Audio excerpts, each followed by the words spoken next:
का ही है, व्यवहार का नहीं है। लेकिन वो आत्मा में लीन नहीं रह पाता तो मजबूरी है। इसलिए शुद्ध भाव जरूरी है और शुद्ध भाव मजबूरी है। निश्चय जरूरी है और व्यवहार मजबूरी है। बड़े पंडित जी ने कहा ये निश्चय जरूरी है और व्यवहार मजबूरी है। अर्थात ये कि जब स्वरूप में लीन नहीं रह पा रहे तो मजबूरी है, तो क्या करेंगे? तो हमें अशुभ में गिरने की बजाय शुभ में रहेंगे तो ठीक रहेगा। तो उसमें रहने के लिए क्या तरीका है? और जो कि वो व्यवहार बनेगा शुभ में, लेकिन प्रेरे जे परमार्थ ने के व्यवहार संबंध, हर व्यवहार परमार्थ की तरह झुकाने के लिए होता है, व्यवहार करने के लिए व्यवहार नहीं होता है। इसलिए जो व्यवहार के लिए होता है वो व्यवहार नहीं होता, व्यवहाराभास होता है। और जो व्यवहार के लिए नहीं होता, यह व्यवहार परमार्थ के लिए होता है, वह व्यवहार वास्तविक व्यवहार होता है, व्यवहाराभास नहीं होता, व्यवहार होता है। व्यवहार ज्ञानी के जीवन में होता है, अज्ञानी के जीवन में व्यवहार कहाँ होता है? निश्चय बिना का व्यवहाराभास में जाता है। अज्ञानी को व्यवहार है नहीं। वो व्यवहार तो आत्मा की अनुभूति से प्रवर्तमान होकर फिर बहिर्मुख होवे, तब वो अशुभ से बच के शुभ में प्रवर्तता है और वो व्यवहार बनता है और मोक्ष मार्ग में आता है। निश्चय मोक्ष मार्ग के साथ में जो व्यवहार होता है वो व्यवहार मोक्ष मार्ग कहलाता है। निश्चय मोक्ष मार्ग वीतराग भाव है, शुभ भाव नहीं ना। निश्चय मोक्ष मार्ग वीतराग भाव है, तो जो वीतराग भाव ही मोक्ष मार्ग है। टोडरमल जी ने कहा मोक्ष मार्ग दो नहीं, मोक्ष मार्ग का निरूपण दो प्रकार है। वहाँ निश्चय मोक्ष मार्ग को मोक्ष मार्ग कहें।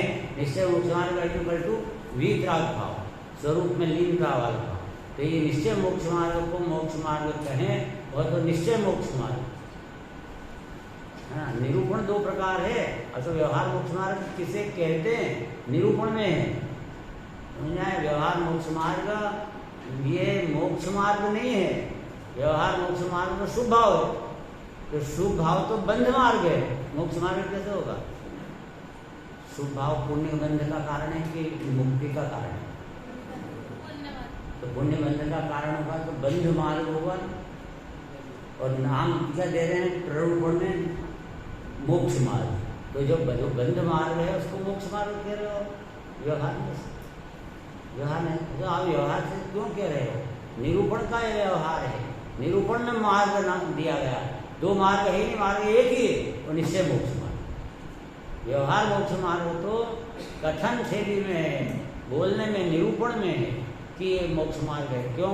क्योंकि वो निश्चय मोक्ष मार्ग का निमित्त और सहचारी उपस्थिति है साथ में। जैसे दूल्हे के साथ में जो मनुष्यों का टोला होए, अरे नाई साथ में जाए तो उसका नाम बराती हो जाता है। सिर्फ दूल्हा साथ में है, निश्चय साथ में है, तो सारा शुभ भाव मोक्ष मार्ग नाम पा रहा है, लेकिन वो है मोक्ष मार्ग नहीं। और दूल्हा बिना की बारात ऐसी कभी हो देखी? कभी अगर दूल्हा नहीं है साथ में और वो बहुत सारे लोग हैं तो बाराती नाम पाएंगे क्या? वो तो मनुष्यों का टोला है, भीड़ है, ये नाम पाएंगे? ये नाम पाएंगे नहीं कि बाराती।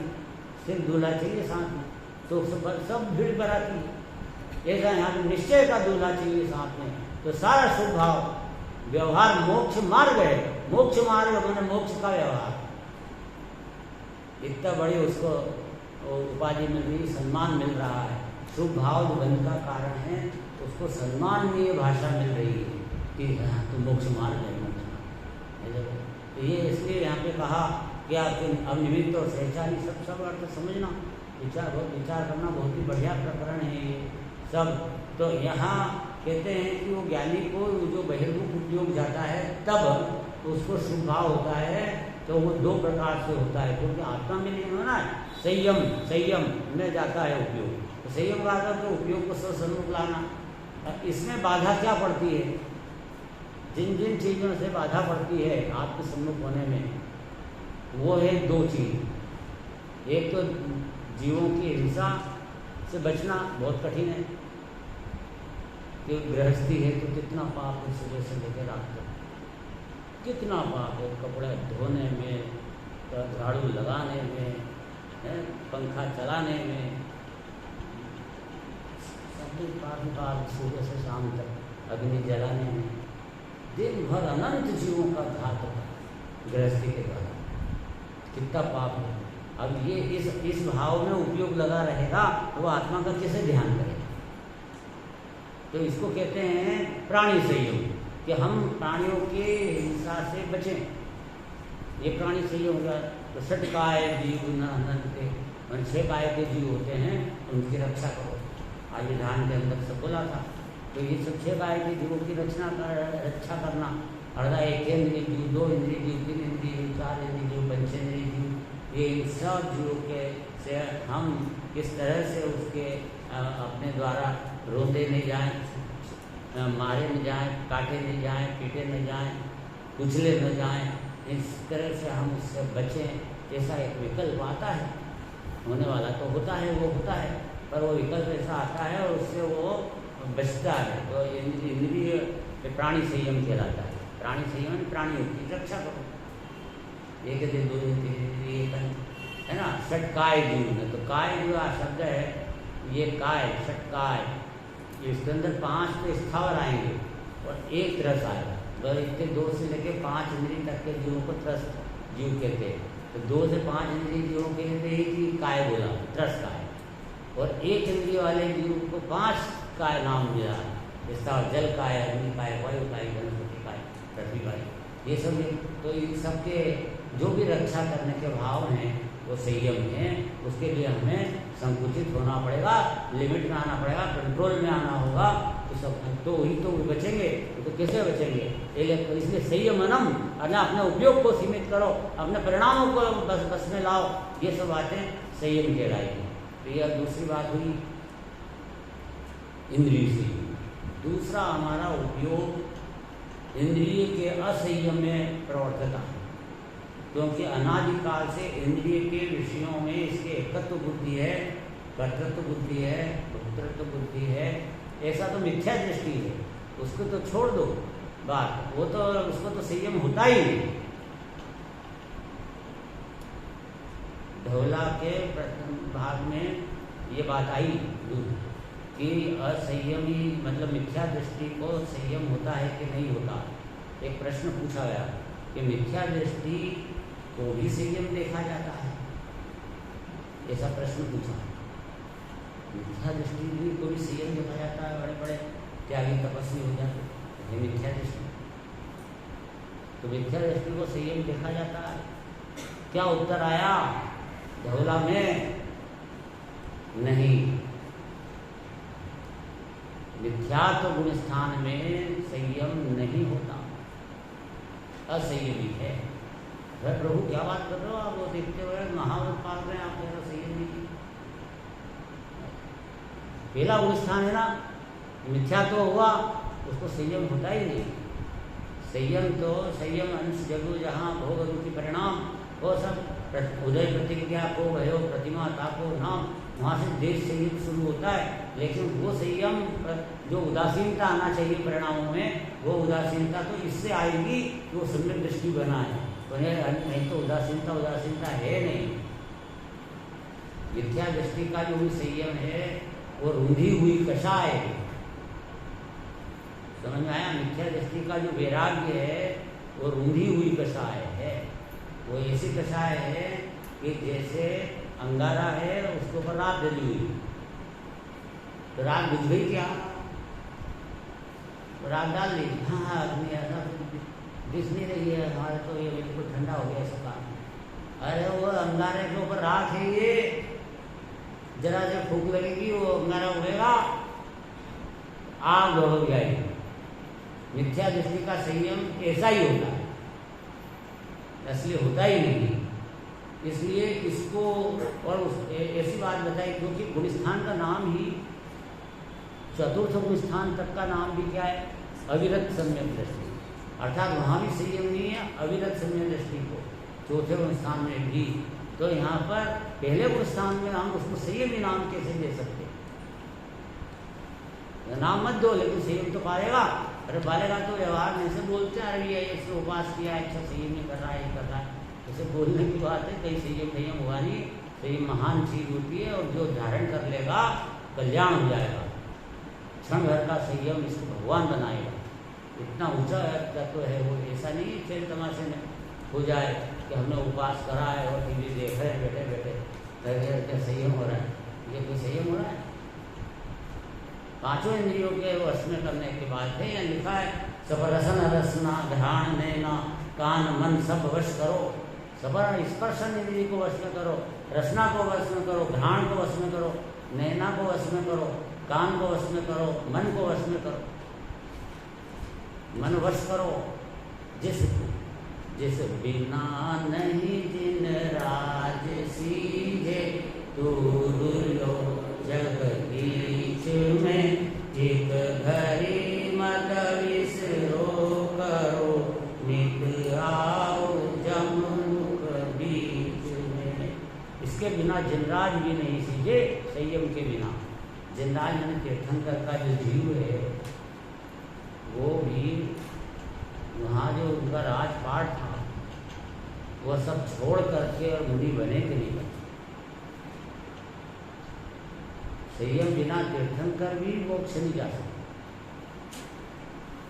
लेकिन तो वो सब छोड़ देते।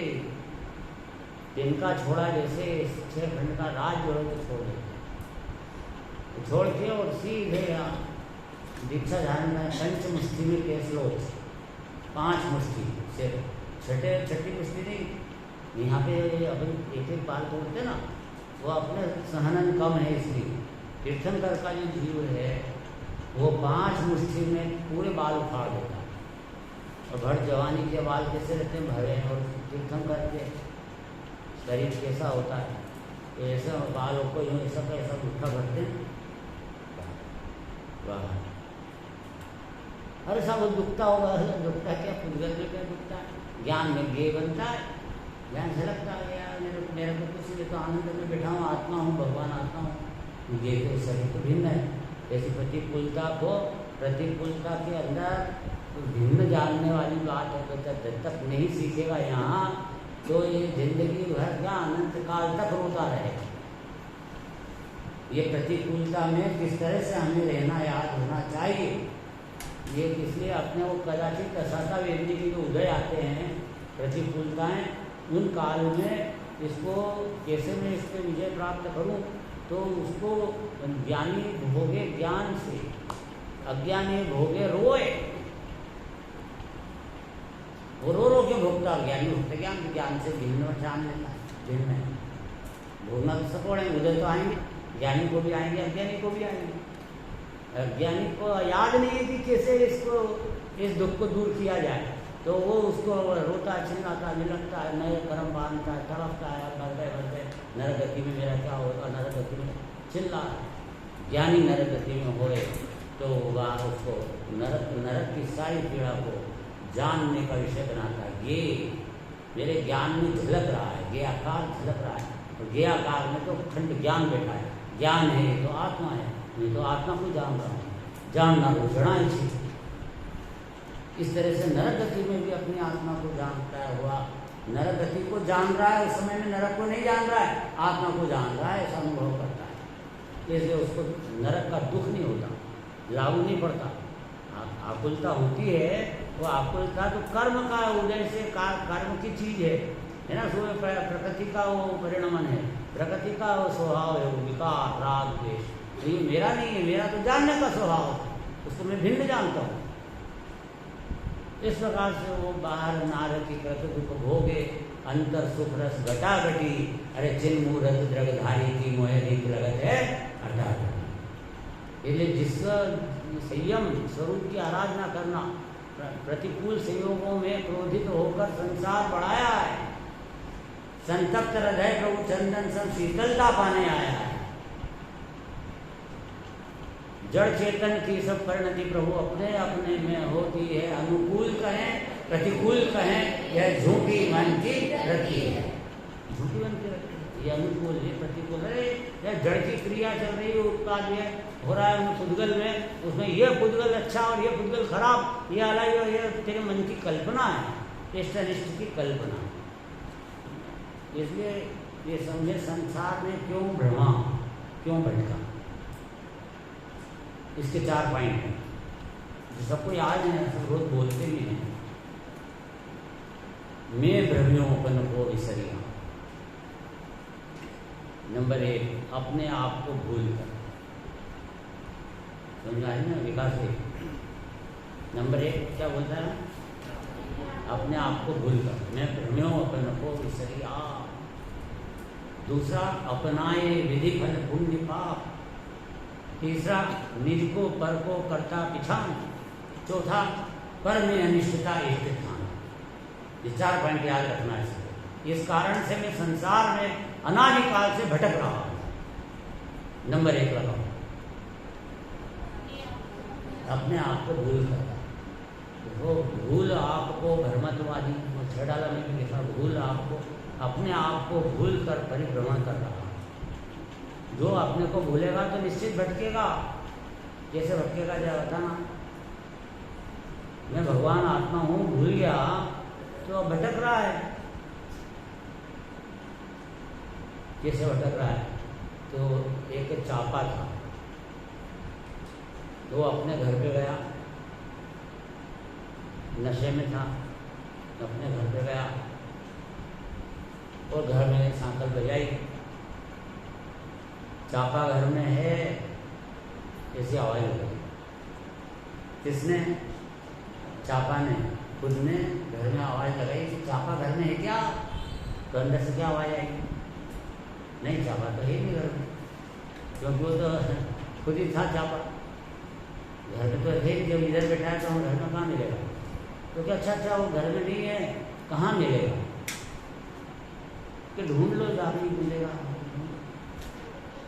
अब वो हल्का चौराहे पर जाता है, किसी गली में जाता है, किसी वो बड़ी बिल्डिंग में घुस जाता है, कहीं कहीं ढूंढ के गार्डन में जाता है, कहीं ढूंढ के सुबह से शाम रात हो गई, कहीं भी चापा मिला ही नहीं। क्यों? क्योंकि वो अपने आप को भूल गया कि मैं चापा हूँ। जो अपने को भूलेगा तो भटकता ही रहेगा, उसको मैं मिलेगा ही नहीं, मैं मिलेगा ही नहीं। मैं की खोज में सब भटक रहे। इसलिए यहाँ जब अपने आत्मा में मैं बना इसका आ जाएगा, तभी स्थिरता आएगी, तभी अपना घर मिला। नहीं तो पर घर भ्रमत बहुत दिन बीते, नाम अनेक धराए, हम तो कहो न निज घर आए। मैंने पहला पॉइंट क्या हो बेटा? क्या? अपने आप को भूल कर। चलो दूसरा, अपनाए विधि फल पुण्य पाप, है ना। मैं भ्रमियोपन को विसरिया, अपनाए विधि फल पुण्य पाप। मैंने पुण्य के फल और पाप के फल को अपना लिया। अपना लिया मतलब अपना मान लिया। अपना लिया का अर्थ क्या हुआ? अपना मान लिया। पुण्य का उदय आया तो धन सामग्री मिली, शरीर स्वस्थ हुआ, बाल बच्चे अनुकूल हुए, घर में लड़ाई झगड़ा नहीं होता है, संप रहता है, सब खान पान की व्यवस्था अनुकूल बैठती है, पेट नहीं दुखता, खाए पिए खूब तो भी सब, पत्नी अच्छी मिल गई, सब धन दौलत भी खूब है, दुकान खूब चल रही। तो ये सब क्या है? पुण्य का उदय। तो पुण्य का फल, इसने क्या करा कि पुण्य के फल को अपना मान लिया कि ये मेरी दुकान, मेरा घर, मेरा पुण्य का उदय, मेरा ठाट बाट, मेरी मोटर गाड़ी, ये अपना है विधि फल पुण्य।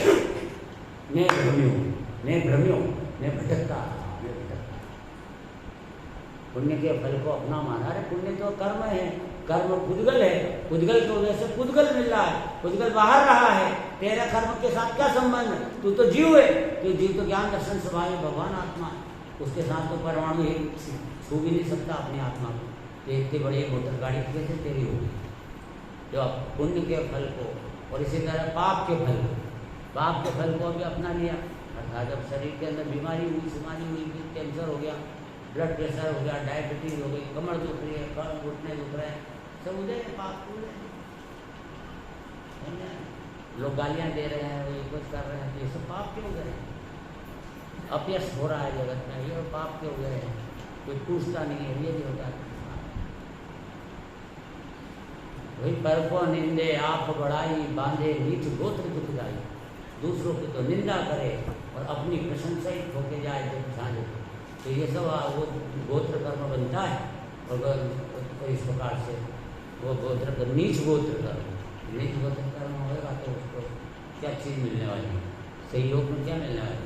नीच कुल में पैदा होगा तो वहाँ मध्य पियो, मांस खाओ, शहद खाओ, ये मध्य मांस मधु का सेवन करें, 5 दिगंबर फल का सेवन करें, ये सब नीच कुल नीच कुल, जहाँ पर सदाचार नहीं होता, दुराचार होता है, सब व्यसन होते हैं, वो सब नीच कुल में कहलाता है ना। और तो यहाँ पे तो ये जैन धर्म वाले तो उच्च कुल में है सारे, तो यहाँ तो सब बहुत ही व्यवस्थित काम है, सब सदाचार है, सब कुछ है।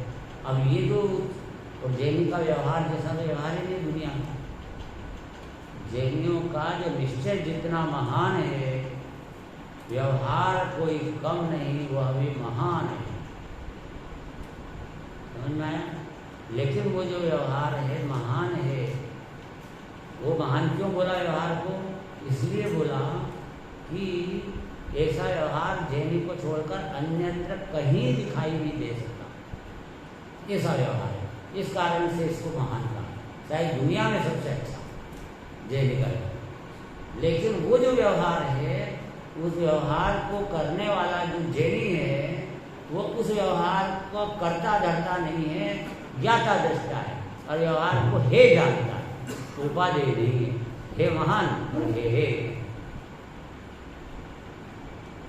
अपेक्षा समझना पड़ेगी, समझना पड़ेगी। तो पुण्य और पाप का फल आएगा, मेरे को आया, अरे मेरा बच्चा बीमार पड़ गया और मेरा ये हो गया, मेरा ये हो गया, ये पाप के फल को अपना लिया, मैं अपना मान लिया। मानो ये कर्म का उदय संयोग में आया है, जाएगा, जैसा होगा। अरे होकर मायूस न उखाड़ो पौधे, होकर मायूस न उखाड़ो पौधे। अरे धूप बरसी है तो बारिश भी नहीं होगी, अरे धूप बरसी है तो बारिश भी नहीं होगी। क्यों घबराते पाप के वजह से? यदि पाप का उदय पौधे मत उखाड़ो, आत्महत्या मत करो,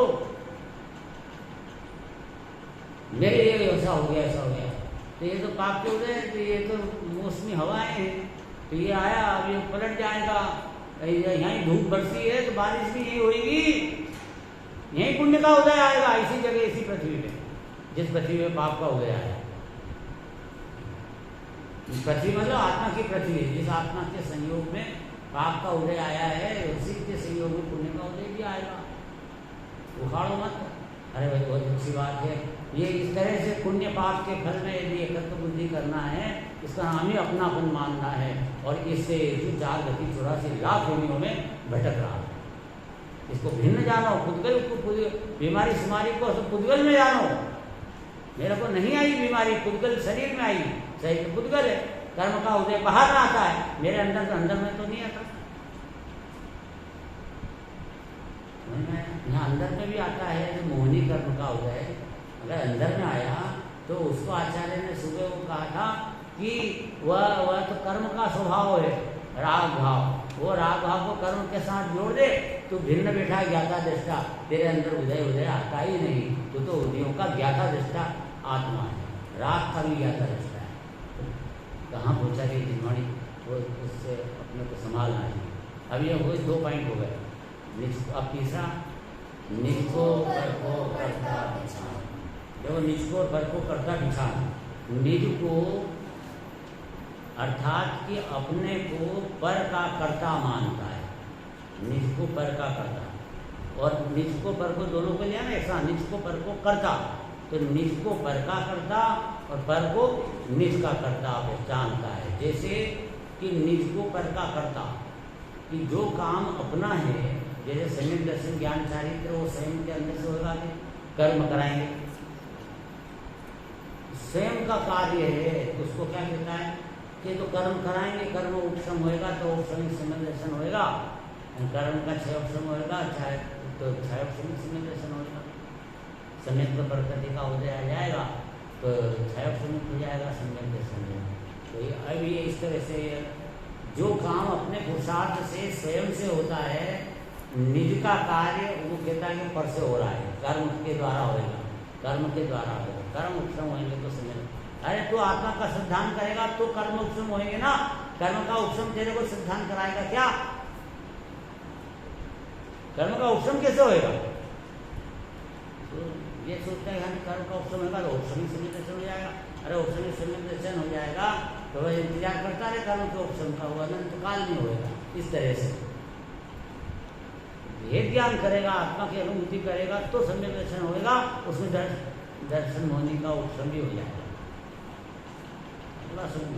इसलिए जो काम अपना है, उपादान से होता है, शासित होता है, उसको तो कहता है कि कर्म कराएंगे, साधु से गुरु जी आएंगे, वो सम्यक दर्शन कराएंगे, वो कोई देव साधु मेरे को सम्यक दर्शन करा देंगे, ये कर देंगे। ऐसा निज को पर का पर को निज का करता मानना।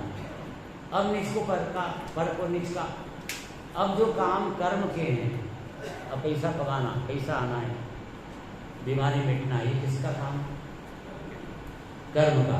ये कहता है कि मैं करूँगा, तो करने का काम तो कह के मैं करूँगा, और मेरा जो काम है आत्मा की अनुभूति करने का, वो कह के कर्म कराएंगे। निज को पर को करता पिछान मैं भ्रम हूँ। सब भ्रमने के पॉइंट है, 4 गति में इस कारण भ्रम रहा है।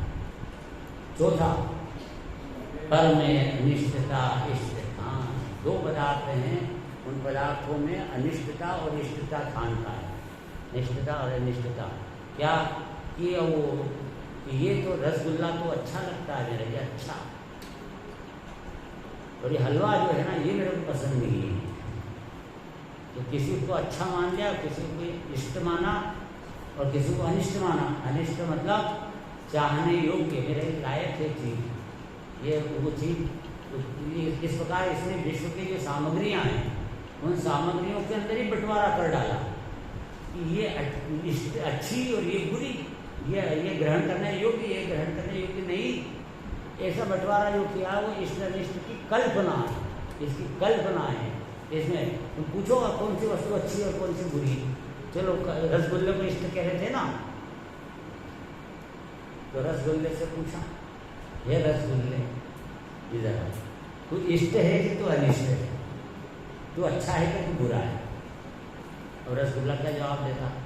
तो उसने कहा अपने आप को देखकर कि देखो साहब, एक व्यक्ति आता है उधर से और ये कहता है कि ये बहुत अच्छा है, मैं बहुत अच्छा हूँ, तो वो मुझे इष्ट कह रहा है। और दूसरा आया होता है, मेरे को बिल्कुल पसंद नहीं है, मीठा फीठा है रसगुल्ला बिल्कुल बुरा, तो वो मेरे को अनिष्ट कहता है। अब बताओ तुम कि मैं इष्ट हूँ कि अनिष्ट हूँ? वो इष्ट कह रहा है, वो अनिष्ट कह रहा है, और रसगुल्ला बोलता है मैं इष्ट हूँ कि अनिष्ट हूँ? तो भैया तो तू ही बता फिर क्या है? कह रहा भैया मैं ना इष्ट हूँ ना अनिष्ट हूँ, तो जैसा एक पदार्थ हूँ, पुद्गल पदार्थ हूँ। तो क्यों कल्पना करे जा रहा है वो अच्छे की, और वो क्यों करे जा रहा है बुरे की? इस प्रकार सारा जगत पदार्थों में इष्ट और अनिष्ट की कल्पना करे जा रहे हैं, जबकि कोई पदार्थ इष्ट अनिष्ट है नहीं। और ये इष्ट अनिष्ट की कल्पना करना यही इसका पाखंड है, और इसी से जीव 4 गति 84 लाख योनियों में भटकता है। मैं बनियों मन को विसरिया, 4 पॉइंट याद रखिए, तो बहुत धीरे से चलाए हैं, इसलिए कि सबको याद हुए, गांठ में बांध के ले जाए कुछ ऐसा। तो इस कान से सुने, इस कान से निकल जाएगा। बहुत लक्ष्यदार भाषण देख करके साहब पंडित जी बहुत अच्छे हैं, पहले बजा दी, चल दी, बाहर निकले, क्या आया ऐसा ध्यान नहीं आया। अच्छी बात आई थी, अरे अच्छी तो आई थी, अच्छी क्या आई थी? यानी बहुत अच्छी थी, बहुत अच्छी थी, पर वो आखिर तक नहीं बताता है कि क्या आया था, तो नहीं बता पाता है क्या।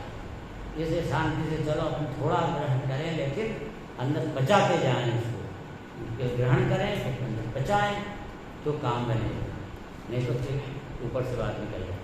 तो अभी यहाँ पर आज सीरियल के बारे में अपन 2 लाइन और ले लेता हूँ कि एक घड़ी मत विसरो करो नित आओ जब मुख बीच में, एक घड़ी भी संयम को बिसरना नहीं चाहिए।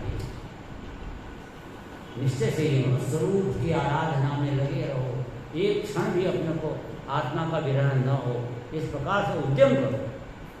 उद्यम तो करो तो अपने आप मिलेगा वो आत्मा। अब कैसा मिलते ही अब क्या करें, नहीं मिलता है तो उद्यम करो। मेरे सब अनंत जीवों को मिला तो मेरे को क्यों नहीं मिलेगा?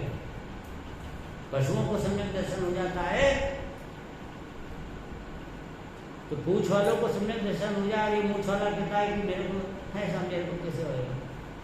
तो गया बीता, पूछ वालों से भी गया बीता हो गया कहीं। अरे भाई मानव है, इसके तो बुद्धि बहुत विकसित रहती है और बहुत अच्छे से ये भाषा समझ रहा है, तत्व ज्ञान समझ पा रहा है, भेद ज्ञान कर पा रहा है। तो ये ताकत का उपयोग करके अपने को सम्यक दृष्टि बनाना, ये यही मौका है असली। जिसे ऐसा मौका हाथ में नहीं आएगा। तो नित आओ जममुख बीच में, मैंने आयु जममुख मतलब जमदूत, यमदूत। तो यमदूत है क्या हुआ कि एक बार जमदूत आ गया। मैंने अन्य मत बोलते जमदूत, अपने यहाँ जमदूत नहीं, अपने यहाँ आयु कर्म है। आयु कर्म को वही जम है, जो है जममुख बीज, जम मतलब आयु कर्म, यही जमदूत होता है। वो जो एंट्री करता है, ले जाता है, ये सब कल्पना है, झूठ बात। तो ये क्या हुआ कि वो जमदूत आ गया और बोला चलो मैं तुमको लेने आया हूँ। तो वो बोले अरे आप क्या बात करो, मेरे को अपना कोई पहले सूचना नहीं दी कि मैं आ रहा हूँ। मेरे को सारा मैनेजमेंट करना था, सब करना था, बहुत सारे काम जरूरी, किसी के नाम संपत्ति करना है, क्या करना है, तो धर्म ध्यान करना है, सभी। तो आप पहले मेरे को सूचना तो देते। अरे गवर्नमेंट भी कोई एक्शन लेती है तो पहले नोटिस देती है, मेरा नोटिस आएगा क्यों ना आपके ऊपर ये कार्यवाही की जाए, जवाब दो। फिर आप सही जवाब दोगे तो आपको छोड़ दिया जाएगा। तो पहले नोटिस तो देना जरूरी है, डायरेक्ट कार्यवाही नहीं की जाएगी। अच्छा आपको डायरेक्ट आ गए तो नहीं, मैं डायरेक्ट नहीं आया हूँ, मैंने नोटिस दिया था। क्या दिया था? बाल सफेद कर, सबसे पहले तो बाल सफेद। वो नोटिस था कि मैं आ रहा हूँ, तो बीमारी चालू हो, sugar, blood pressure, diabetes sugar ठीक वाली, कैंसर, एक के वाले के नोटिस दे रहे हैं। तो सब नोटिस लेके आता है ना कोई, तो उसको वापस 10 का नोट दे दे, लेके तो चला जाता है, 4 दिन बाद आ जाएंगे। ऐसा ये बाल सफ़ेद हुए तो हिजाब लगा जाता है, काले करेंगे नोटिस को, मेरे का नोटिस आया। अरे भाई कितने दिन तो भगाएगा, वो तो फिक्स है, वो तो तेरे पास वापस से आएगा। और वो वापस आ गया, बाल फिर सफ़ेद हो गए, फिर हिजाब लगा ले, फिर सफ़ेद हो जाए, फिर क्या लगाए, फिजा जैसा है वैसा है, शरीर है वैसा है, वैसा होना है, वैसा होएगा। शरीर के अंदर बीमारी शुमारी होंगे, दाग धब्बे भी होंगे, शरीर के अंदर दुबला मोटा भी होएगा, बीमारी शुमारी भी होएगी। ये इसकी तरफ ध्यान रखकर कब तक चिल्लाते रहोगे, रोते बिखर लगते रहोगे हमेशा। इससे भिन्न करो, ये जो हो रहा है इसमें होने दो, और उदय अनुसार होएगा। और अपन बिलखते रहेंगे, चिल्लाते रहेंगे, उससे कोई सुधर जाएगा? ऐसा तो है ही नहीं। वो तो जो होना है वो होती रहेगा। तो क्यों ना अपन उससे शांति रखें उस काल में और भेद ज्ञान करें, ये वाली बात है। तो आयु कर्म क्या हुआ कि वो आ गया। तो आप कहते अच्छा मैं तो लेके जाऊँगा, अभी फाइनल है, मैं तो लेके जाऊँगा। तो अच्छा मेरे को सिर्फ भाई 5 मिनट दे दीजिए, 5 मिनट नहीं चलना पड़ेगा। अच्छा 1 मिनट कि नमो का मंत्र तो बोल लूँ ना, नमो का मंत्र, नमो नमो नमो, नहीं अरे जल्दी जीते जी नहीं बोला क्या? अब मरते मरते क्या बोलेगा?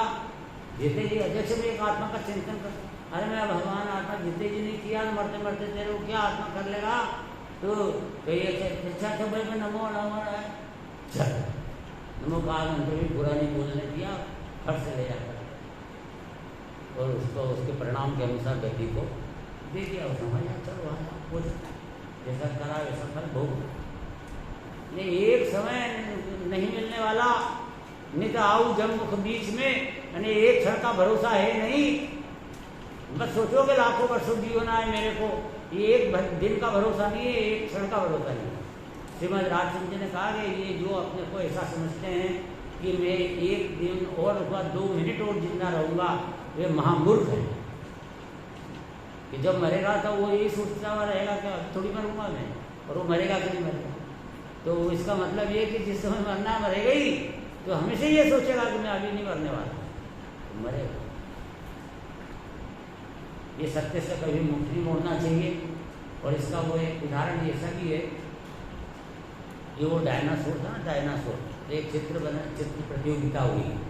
तो एक बच्चे ने, कलाकार ने चित्र बनाया। तो वो सोच की बात रहती है, क्योंकि चित्र में उसकी सोच का पता लगता है कि इसका दिमाग किधर जा रहा है। मन से बनाओ कोई भी चित्र, तो उसका दिमाग किस दिशा में जाएगा क्या पता।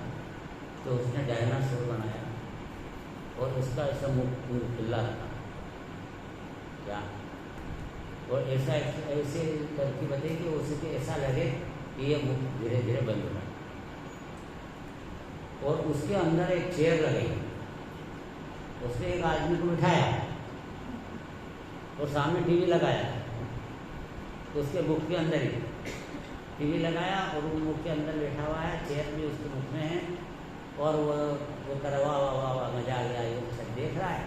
और उधर वो बंद हो रहा है, मुख बंद हो रहा है, डायनासोर का बंद हो रहा है।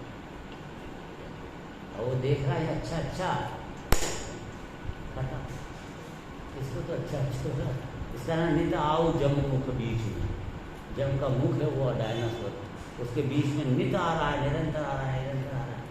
ये एकदम खत्म होने वाला है भाई, इसलिए डरने की बात नहीं है। अब हम अमर भय न मरेंगे, ये वाला विचार करो तो अपना जन हमारे आत्मा को मरता है। ये तो जो आत्मा को भूल गया है वो मरता है, वो रोता है मरने के लिए, डरता है और मरता भी हो। मरे अनंत बार बिन समझे, भेद ज्ञान पकड़ेंगे, अब हम अमर भय न मरेंगे। ये नहीं मरने वाला, क्योंकि आत्मा की लक्ष्य चला गया, अनुभूति हुई, अर्थात मैं भगवान आत्मा हूँ, ये बात बैठ गई। तो अजर अमर तत्व में मैं बना आया, जब से अजर अमर हो गया। देखो आपने इसकी बात की, संयम तत्व की बड़े संक्षिप्त में, बाकी बहुत सारी बातें इसमें खान पान की, इसकी सब बातें की जाती है, तो कर सकते हैं, करें। अपना प्रकरण चलाना है कल के स्वपर प्रकाशक के बिंदु, ठीक है, तो बंद करते हैं।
विज्ञान करना है तो इसको स्वपर प्रकाशक के स्वरूप को अच्छी तरह समझना।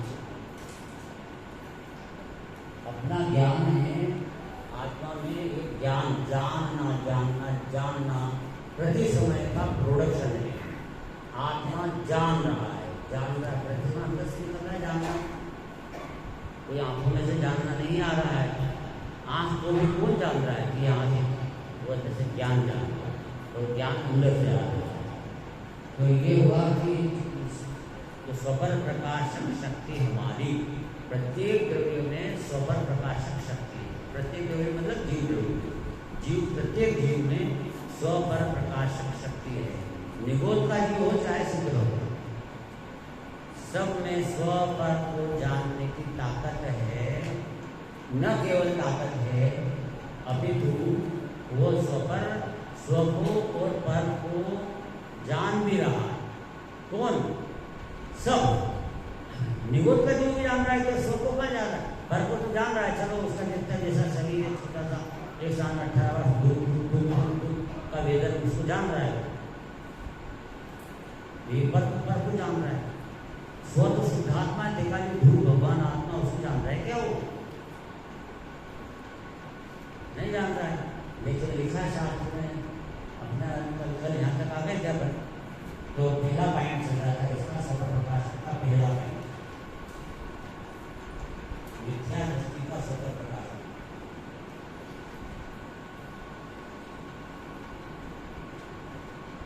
मिथ्या दृष्टि का सफल प्रकाश,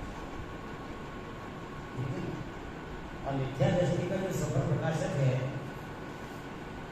इसमें जो 17-18 गाथा में लाइन आई है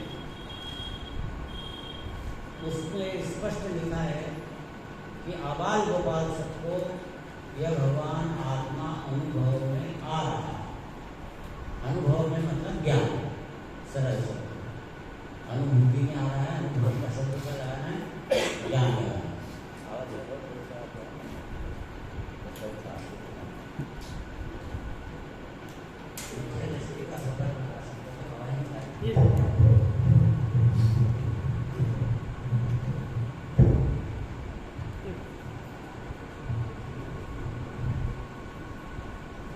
इसमें हमने कल कहाँ तक लिया था, कहाँ तक लिया था?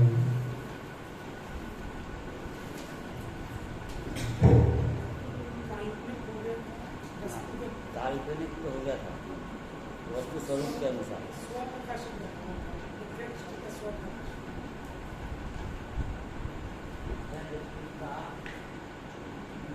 स्वपर प्रकाश कैसे है?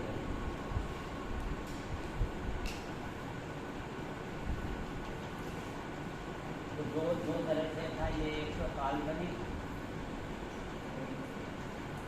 और एक वस्तु स्वरूप। एक काल्पनिक और वस्तु स्वरूप अनुसार दो होगा। काल्पनिक में ये मिथ्या दृष्टि का स्व क्या, मिथ्या दृष्टि का पर क्या। तो काल्पनिक में स्व, तो ये भिन्न जो वस्तुएं हैं, जो भिन्न वस्तुएं हैं, उन भिन्न वस्तुओं के अंदर ये बंटवारा करता है कि कुछ स्व है, कुछ पर है। ये मेरा शरीर, दूसरे का शरीर, ये मकान मेरा, ये करके ऐसे स्व पर भिन्न वस्तुओं में करता है। अभी अपना शरीर भी तो उद्गल है, ये भी तो पर है, तो इसने पर वस्तु में अपना पराया कैसे कर दिया, दो बंटवारे कैसे कर दिए? उन संयोगों को जो कि पर होते हैं, उन संयोगों में मेरा है, ये संयोग है, वो संयोग बाहर पड़ा हुआ है, मेरा अंदर में मेरा क्या है? इस प्रकार से इसकी कल्पना में पर वस्तुओं में पर में अपना पड़ा है।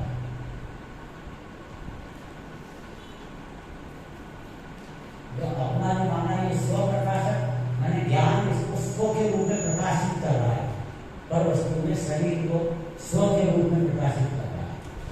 ये अज्ञानी का स्व प्रकाशक हो गया, कल्पना वाला। और वस्तु पर प्रकाशक में दूसरी बाह्य वस्तु में दूसरे की का ऊपर प्रकाशक है, इसका ज्ञान का ऊपर प्रकाशित करना है, वो उसको पर को पर प्रकाशित कर रहा है।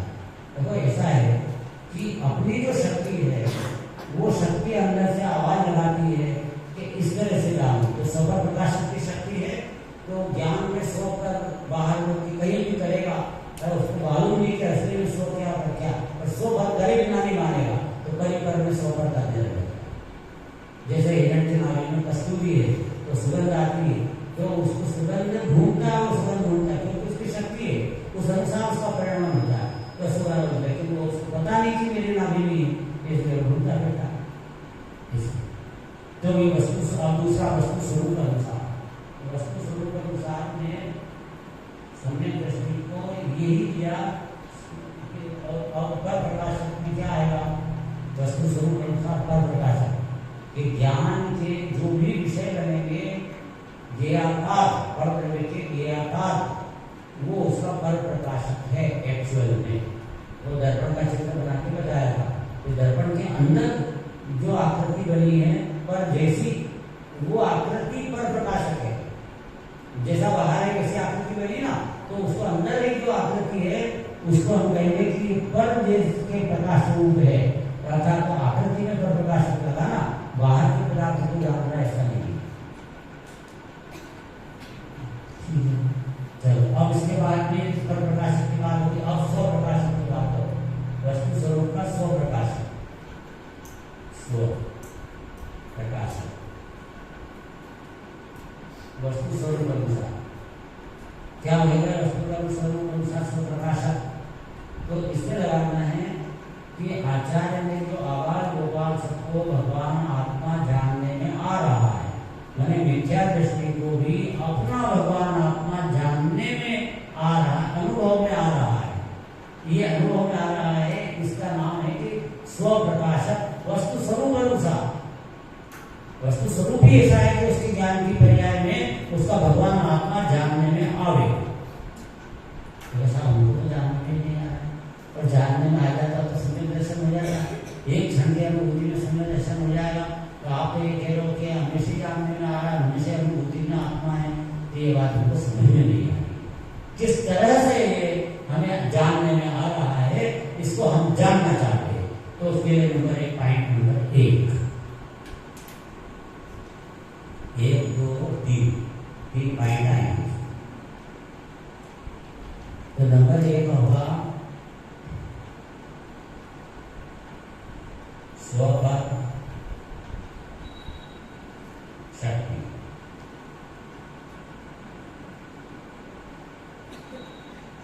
प्रकाश में।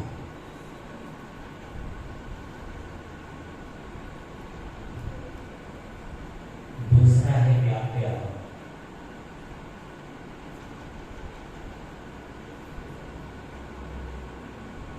और तीसरा है न्याय, न्याय। ये तीनों से क्या है कि इस अज्ञानी जीव को भी ज्ञान में स्व जानने में आ रहा है, भगवान आत्मा जानने में आ रहा है। इन 3 पॉइंट से भगवान आत्मा जानने में आ रहा है। अब ये 3 पॉइंट हमको तो समझ में नहीं आ रहा है, 3 पॉइंट से कैसे जानने में आ रहा है। इसको कहेंगे कि ये ज्ञान का ध्येय बन रहा है।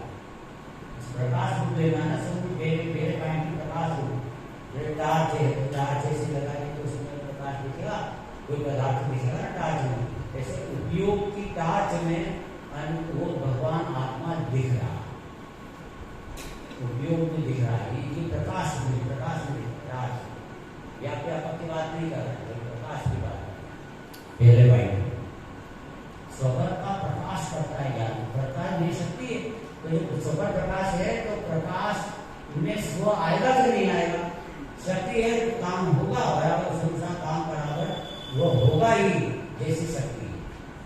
तो शक्ति है स्वपर प्रकाशक की, तो स्व जानने में जरूर आएगा, आ रहा ही है, हर कोई जानने में आ रहा है। तो कितनी ऐसा है हमको तो नहीं आ रहा है, आप जैसे जानने में आ रहा है, हमको अनुभूति में ऐसा लग रहा है कि नहीं आ रहा है। तो इसको सिद्ध करते हैं कि देखो आ रहा है। कैसे इसका उदाहरण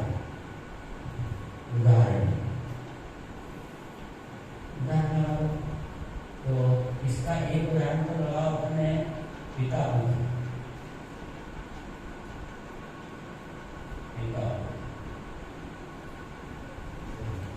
एक बार क्या हुआ कि एक लड़का पिताजी का पुत्र वो भाग गया विदेश में, छोटी उम्र में चला गया था। पिताजी ने यहाँ पे घर वगैरह भी बदल दिया, दूसरा ठिकाना वगैरह सब हुआ। तो वो पुत्र जो है 20 वर्ष के बाद में आया, तो आने वाला था बम्बई में, उसको फ्लाइट पे पिताजी लेने के लिए पहुंचे।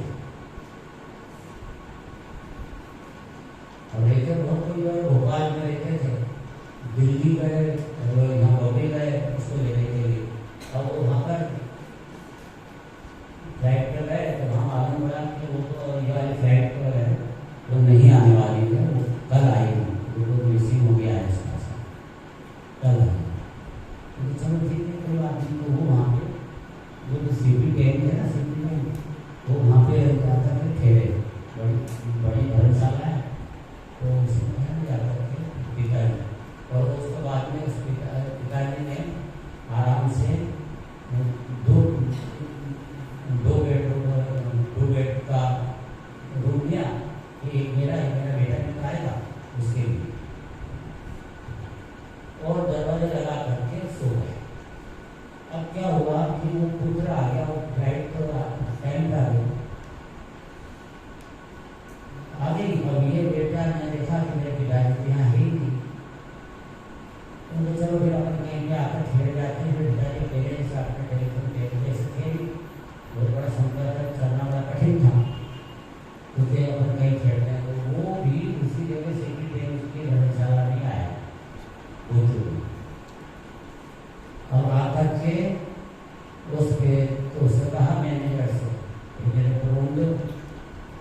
तो उसने कहा भाई यहाँ तो देखो बहुत ठंड है और सब रूम फुल है, जरा सी भी जगह तो क्या ले नहीं सकता। बड़ा निराश हुआ कि फिर कहा जब रात हो गई है, ठंड है, तो कुछ तो व्यवस्था करना पड़ेगी। तो क्या देखो एक व्यवस्था हो सकती है, यहाँ पास में कुछ सेठ जी हैं आए हुए, तो इनसे आप रिक्वेस्ट करो तो उनके पास पलंग खाली भी है, तो उसमें आपको ठहरा लेंगे। तो बेटा जो है उसने बजाया दरवाजा, जहाँ अंदर से पिताजी निकले, पिताजी थे वो अंदर से बाहर निकले, क्या है कौन हो? देखो कि मेरे को एक ठहरने के लिए जगह चाहिए बेटा। नहीं मेरा बेटा आने वाला है, मैं तुम्हारे को नहीं दे सकता है, सॉरी। दरवाजा बंद कर दो। वो बाहर तरफता रहा, और रात को सुबह तक वो ठंड इतनी ज़्यादा थी। उसको मैनेजर ने कहा कि ऑफिस में आके आप सुबह हमको क्या आपत्ति नहीं, मैं ठंड में सोता रहा, बुखार आ गई, सुबह नीचे पड़ा, बेहोश जैसा हो गया बच्चा। भीड़ लग गई चारों तरफ, पिताजी जो है निकल के बाहर आए, भीड़ लग गई। क्या हुआ? अरे ये एक बच्चा जो बीमार हो गया वो था, कौन है? अरे आपके यहाँ आया था, तुमने उसको रात में ठहराया, बेचारे को देखो कौन था? अच्छा देखो सूरज देखी। सब लोगों ने कहा कि ये बेहोश हो गया, इसका क्या करें? तो जेल में से निकाले, पासपोर्ट वगैरह, और उसमें से किसी ने नाम पढ़ा, जोर से अरे मेरा बेटा है, अरे मेरा बेटा है, गले लगा है, वो है मेरी छुट्टी गलती हो गई। और हमारा एक प्रश्न है, सुपर प्रकाशन निकालना है। एक प्रश्न है कि जब पिताजी बाहर आए थे और बेटा सामने आया था, बेटे ने दरवाजा बजाया था, सामने था, दोनों आमने सामने पड़े। प्रश्न क्या है कि बेटे के ज्ञान में पिताजी आ रहे थे कि नहीं आ रहे, और पिताजी के ज्ञान में पुत्र आया था कि नहीं आया था, क्योंकि वो जानते नहीं थे कि पुत्र आया था कि नहीं आया था। वस्तु स्वरूप क्या है? वस्तु स्वरूप ये है कि उसके ज्ञान में पुत्र ही आया था, दिख रहा था, देख तो पुत्र ही रहा था, ज्ञान में आंखों के अंदर आंखों में कुछ जल रहा था, तो पुत्र नहीं था, क्या पुत्र ही दिख रहा था। लेकिन उसको यह पता नहीं था कि ये मेरा पुत्र है। पुत्र जानने में आ रहा है, परंतु उसकी उस पर दृष्टि नहीं, उसको यह नहीं मालूम कि ये मेरा पुत्र है। तो इस तरह की गलती चल रही है, वो अलग बात है, लेकिन उसके ज्ञान में उसका पुत्र ही आया हुआ। बात समझ आई? फिर बढ़िया उदाहरण स्व प्रकाशक कैसे हो रहा है मालूम पड़ गया। ऐसा अज्ञानी के ज्ञान की पर्याय में निराकार रूप से भगवान आत्मा जानने में आ रहा है। रूपी अकेंद्रीय ज्ञान में तो केवल में ज्ञानी आत्मा है, तो वो खुला ज्ञान को जानता हुआ ज्ञान में वो ज्ञ को जान रहा है। अज्ञानी ज्ञान में बैठा हुआ है, तो वो उसके ज्ञान में वो जो ज्ञान स्वभावी आत्मा है वो है, ज्ञान में है, इसका नाम स्व प्रकाशक से उसको को जान रहा है। लेकिन उसके ज्ञान में ऐसा होने पर भी उसको ये ज्ञान नहीं है कि ये जो जानने में आ रहा है वो शुद्ध आत्मा वो नहीं हूँ, नहीं ये मेरा ही रूप है जानने में जैसे आ ही नहीं रहा हो, कैसा हो वर्तन कर रहा है। वो ये नहीं जानता कि यह मैं भगवान आत्मा हूँ। समझना की बात, इस तरह से उसे करता जानना नहीं हो रहा है, अन्यथा उसको करता जानना हो रहा है। पिता बुद्ध का उदाहरण है, भगवान आत्मा आवाज होगा, सबको भगवान आत्मा जानने में आ रहा है। क्योंकि ज्ञान की पर्याय में तो ये दिख रहे हैं, दूसरे पर ये भी तो ये दिख रहे हैं, तो जिस पर्याय पे खड़े होकर दिख रहे हैं उस पर्याय में वो जो द्रव्य ही तो व्यापक है, द्रव्य तो बैठा है, तो द्रव्य को जानता हुआ ही है, जानने में जो आ रहा है ज्ञान ज्ञान ज्ञान ज्ञान जानने में आ रहा है। ये क्या आकार होने के आकार के ज्ञान के बारे में ज्ञान है, वो आत्मा है, तो आत्मा को जान रहा है, तो जान रहा है, लेकिन ये जान रहा है कि ये मेरे को नहीं पता कि मैं इसको जान रहा हूँ। इस प्रकार से उसको उसका ज्ञान नहीं होता, अंदर से ज्ञान उदित नहीं होता कि मैं भगवान आत्मा हूँ, इसलिए वो मिथ्या दृष्टि है। मिथ्या दृष्टि का कारण ये है कि वो आत्मा को नहीं जानता, लेकिन सबर प्रकाशक शक्ति से आत्मा जानने में आ रहा है। ये विचित्र बात है, जानने में आ रहा है, जानने में नहीं आ रहा है, दोनों बात यहाँ पे किस तरह से लागू करती है लगाना। इसलिए एक उदाहरण को दे देते हैं, पर्दा और चित्र। सिनेमा में पर्दे पर चित्र देखे, प्रश्न क्या है इसमें? स्वप्रकाश, ये उस चित्र को देखते हुए उसे पर्दा दिख रहा है कि नहीं दिख रहा? पर्दा जानने में आ रहा है कि नहीं आ रहा? पर्दा जानने में आ रहा है, लेकिन जब वहां पर वो नृत्य कर रहा है, अमिताभ बच्चन जब नृत्य कर रहा है, तब वो उस नृत्य को देखने में इतना तन्मय मशगूल है कि उसे वो पर्दा है यहाँ पे पता ही नहीं चलता, ध्यान नहीं देता, दिखता ही नहीं। तथापि उसके ज्ञान में आंखें उस पर्दे पे है कि नहीं, पर्दे ज्ञान में झलक रहा है कि नहीं कि यहाँ पर्दा है और उसमें वो चित्र है। चित्र भी पर्दे पे था तो दिखेगा कैसे नहीं उसको ज्ञान आंखों में, तो आंखों में दिख तो रहा है, लेकिन दिखने पर भी उसने इसकी अवहेलना ऐसी की है कि जैसे कि है ही क्योंकि वो चित्र देखने में ऐसा अपने ज्ञान के अंदर में भगवान आत्मा के पर्दे पे अपना भगवान आत्मा पर्दा है, पर्दा उसके ऊपर उसकी छाती पे वो चित्र चल रहे हैं, का राग वेश ये पत्र वे सब जानने में उसका ज्ञान में पर्दा, भगवान आत्मा के पर्दे। अब ये इसका उपयोग सबर प्रकाशक उसको स्व में वो भगवान आत्मा वो उसको जानने में आ रहा है, पर्दा ज्ञान ये उसी पर्दे पे तो दूसरे चित्र बन रहे हैं कि मंदिर में भगवान की प्रतिमा कहाँ बन रही है, तो ज्ञान के पर्दे भगवान आत्मा के ऊपर ही पर्दे पे, मतलब उसकी पर्याय भगवान आत्मा के ऊपर, भगवान आत्मा का पर्दा है और उसके ऊपर वो चित्र है, वो चित्र पर्याय है। चित्र ज्ञाकार रूप परिणाम इक्वल टू ज्ञान की पर्याय। ये के आकार रूप परिणाम होता है ना, जो भी आकृतियां बनती है, तो ज्ञाकार परिणाम इक्वल टू ज्ञान की पर्याय। और वो जो उसका पर्दा, उसकी स्क्रीन, वो पूरा भगवान आत्मा ध्रुव चिदानंद चैतन्य जो है, अनादि अनंत सत्ता वो ही पर्दा है।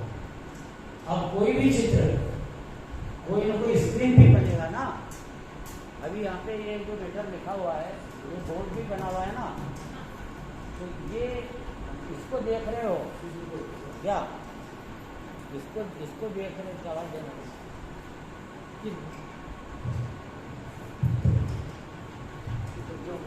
इसको देख रहे हो, मतलब बोर्ड इसमें क्या लिखा हुआ है, विज्ञान ऐसा लिखा है, तब ये बोर्ड दिख रहा है कि नहीं दिख रहा? जब बोर्ड दिख रहा है कि नहीं दिख रहा? जब ये देख रहे हो कि इसमें लिखा हुआ, अर्थात इसकी स्क्रीन, ये बोर्ड दिख रहा है कि नहीं दिख रहा? दिख तो रहा है, पर ये दिखता हुआ भी इसको देखने में तादात्म्य हो रहा है, इसको देखने में तन्मय हो रहा है, इसलिए इसे यह प्रतिभाषित नहीं होगा कि ये यहाँ बोर्ड है, लेकिन बोर्ड है और उसके आंखों के सामने, मैंने ज्ञान में झलक दे रहा है, लेकिन उसको ध्यान नहीं दिए, ध्यान करना है, झलक रहा है, ऐसा यहाँ भगवान आत्मा ये बोर्ड की जगह पे पूरा बोर्ड पे भगवान आत्मा बैठा है और ये जो लिखा हुआ है इसकी जगह ये सिद्धि आकार है सब मकान दुकान घर गृहस्थी सब मंदिर सब ज्ञान जो भी आकृतियाँ बनती रहती है वो सब आकृतियाँ। तो ये जो बोर्ड है भगवान आत्मा ध्रुव ये इसको जानने में आने पर भी यह कहता है कि मेरे को पता नहीं कि आत्मा कहाँ है कुछ इसका नाम है मिथ्या दृष्टि। इसलिए भेद ज्ञान करके उस आत्मा के बोर्ड तक हो जाए भेद ज्ञान करो कि ये विद्याकार है ज्ञान के लिए इसके बने हुए हैं और ये तो बोर्ड है यहीं पे ही है। इस प्रकार भेद ज्ञान से द्रव्य तक पहुंच जाए ये बात। अब यहाँ पे पहला पॉइंट है स्वयं प्रकाशक शक्ति से भगवान आत्मा जानने में आ रहा है। अब दूसरे एंगल से बताते हैं व्याप्यापक। व्याप्यापक कहा उसे भी भगवान आत्मा जानने में आ रहा है। इस बात का कैसे जानने में आ रहा है देखो इसके उदाहरण लगाते हैं। इसका उदाहरण लगा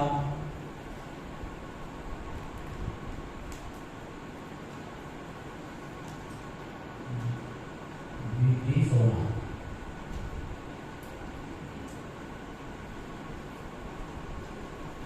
रोटी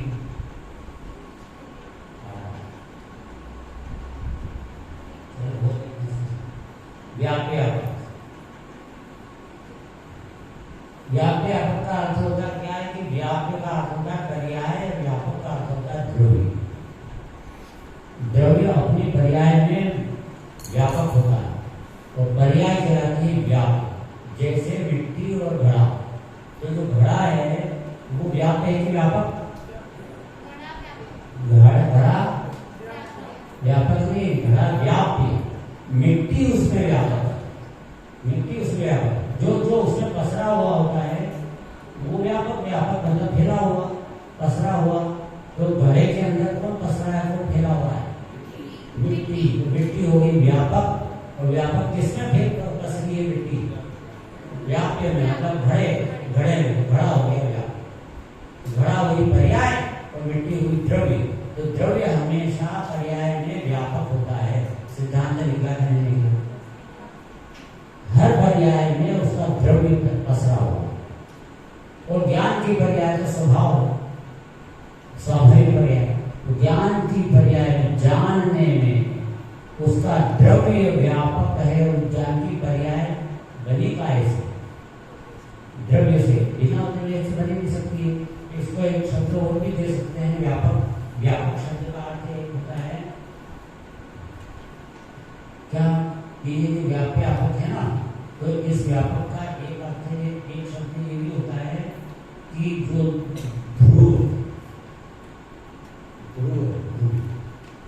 व्यापक जैसे मिट्टी है वो मिट्टी ध्रुव है वो ऊँची रहने वाली है। वो घड़ा तो सिकोड़ा बन गया सिकोड़ा टूट के टूटा बन गया।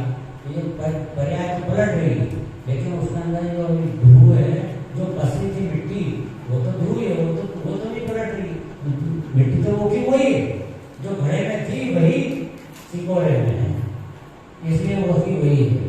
ये नहीं पलटती व्याप्यापक संबंध से। और इसी तरह से रोटी और आटे की बात आ गई है ये इसके अंदर में तो यहाँ पर दूसरा पॉइंट में आपको चल रहा हूँ मैं। तो यहाँ इसको एक शब्द और देते हैं व्यापक को धातु।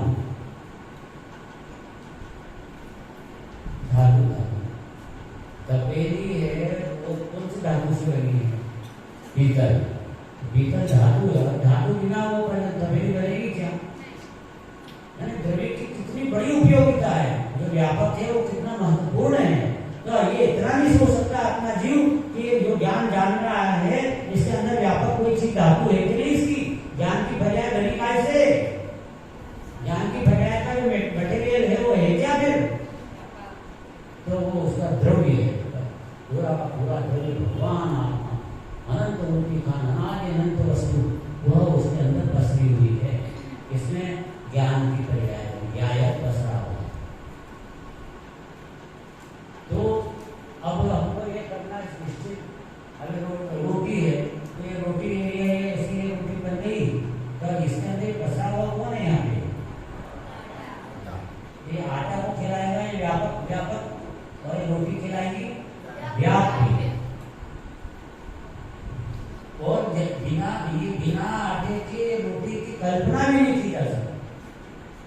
लेकिन आश्चर्य अज्ञानी कल्पना करता है कि मेरी पर्याय अकेली जो पर्याय है वो पर का आश्रय से उत्पन्न हो रही है और उसमें वो उसका आटा ही नहीं, मतलब उसका द्रव्य ही नहीं, बिना द्रव्य में पर्याय उत्पन्न हो रही है और ऊपर से उत्पन्न हो रही है। पर को जानता हूँ तो सोचते ही नहीं कि कहाँ से क्या उत्पन्न हो रही है, उसको तो रोटी कपड़े मकान से फुर्सत नहीं है। भगवान आत्मा ऐसी जिंदगी अनादिकाल से बीत रही है, अनादिकाल से ऐसी बीत रही है विपर सन्मुखता से, और जबकि उसके अंदर उसका द्रव्य व्यापक है। अब अपने इस बात क्या हो कि उसको जानने में आ रहा है, व्यापक भाव से भगवान आत्मा जानने में आ रहा है। अब आप ये देखो थाली बनी है चांदी की, अब आप थाली देख रहे हो तो उसमें चांदी जानने में आ रही है।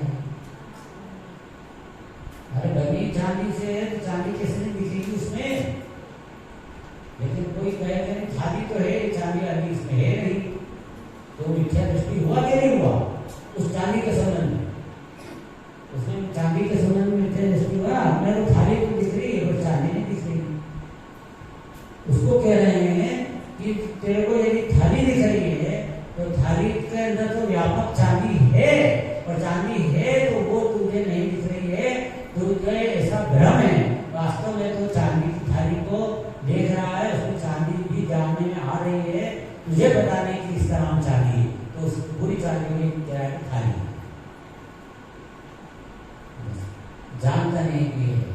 इसलिए इसको ज्ञान में सीधा भटक करो कि ज्ञान में भगवान आत्मा जानने में आता है, तभी हम ये कहते हैं कि वो भगवान आत्मा जानने में नहीं आ रहा, मेरे को तो पता ही नहीं था भगवान आत्मा भी ज्ञान की पर्याय जितने भी देख के आकार बन रहे हैं मेरे को जानने में आ रहे हैं। ज्ञान की पर्याय में विकल्प अभी सभा दिख रही है, मेरे को ज्ञान में सभा दिख रही है, अब ज्ञान में दिख रही है।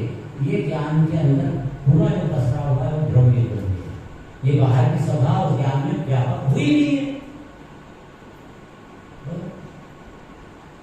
आगे बात समझ मेरे ज्ञान में मनोज व्यापक है कि नहीं, दिख रहा है ज्ञान, तो ज्ञान में जो दिख रहा है पर प्रकाश जो होगा वो पर का प्रकाश तो हो रहा है कि मनोज है, लेकिन ज्ञान में जो आकृति बनी हुई है मनोज की, वो आकृति में स्व नहीं है कि है, आकृति में स्व है, वो द्रव्य है, वो स्व प्रकाशक, वो वस्तु के अंदर स्व तो विद्यमान होता है। किस रूप में विद्यमान होता है? व्यापक रूप से, व्यापक रूप से विद्यमान मेरे ज्ञान की पर्याय, चाहे वो कोई देहाकार दिख रहा है, कोई भी दिख रहा है, तो प्रमोद जी दिख रहे हो, उनके विकास दिख रहे हो, दिख रहा है, लेकिन ये सब दिखते हुए भी ये हम ये देख रहे हैं कि मेरे अंदर में ये चीज बैठी है, द्रव्य स्वभाव वो व्यापक, उस प्रकार से अपनी बुद्धि को यहाँ पर लेके आना चाहिए। अब तीसरा रहा न्याय, न्याय